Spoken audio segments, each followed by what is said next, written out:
정의당 대변인 최석입니다. 오늘 문재인 대통령이 유은혜 사회부총리 임명을 강행할 것으로 예측됩니다.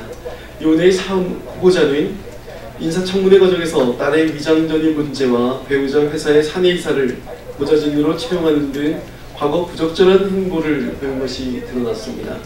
이를 둘러싸고 국회에서는 유은혜 후보자의 자격을 두고 갑론을박이 벌어지기도 했습니다. 우선 정의당은 이와 같은 문제점들이 유은혜 후보자가 임명될 수 없는 결정적인 하자라고 생각하지는 않습니다. 그래서 대통령이 유은혜 후보자를 사회부총리로 임명한다는 것을 원칙적으로 반대하지는 않습니다. 아울러 인사청문 과정이 업무 수행 능력을 평가하는 것보다 자잘한 흠결을 들춰내 정쟁을 벌이는 수단으로 전락하는 것 역시 바람직하지 않다고 봅니다. 다만 국회의 인사청문 보고서가 채택되지 않는 상황에서 대통령이 임명을 강행하는 것은 국회의 인사청문회라는 절차를 둔 근본적 이유를 훼손시킬 수 있다는 점을 지적하지 않을 수 없습니다.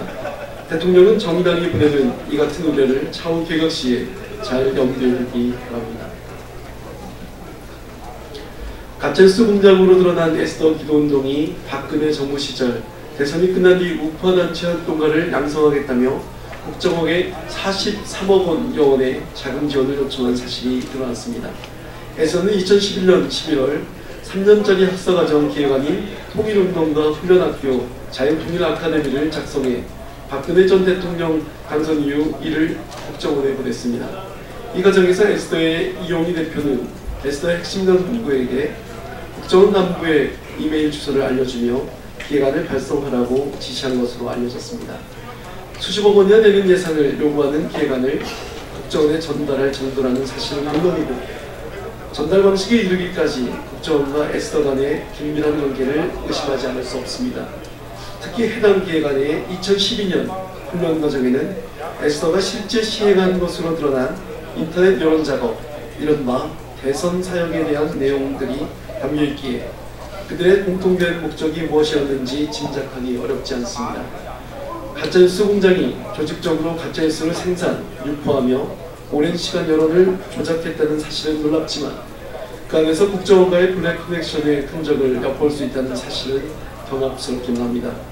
에서가 벌려온 정치공작 등 수많은 범죄 행각들을 비롯해 국정원과의 연결고리에 이르기까지 검찰은 철저한 수사를 통해 조속히 그 증상을 규명해야 할 것입니다.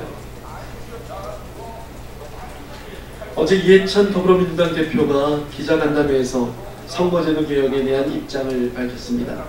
21대 총선에 앞서 연동형 비례표제를 적극 검토하고 개헌 논의와는 별개로 선거제도 개혁을 논의할 필요가 있다는 것입니다. 집권여당의 대표가 선거제도 개혁에 적극적인 의지를 내비친 것으로 크게 화제됩니다. 특히 민주당이 선거제도 개혁을 개헌이나 권력구조 개편이라는 첨예한 문제와 섞지 않겠다는 의사를 직접 밝힌 것은 처음입니다.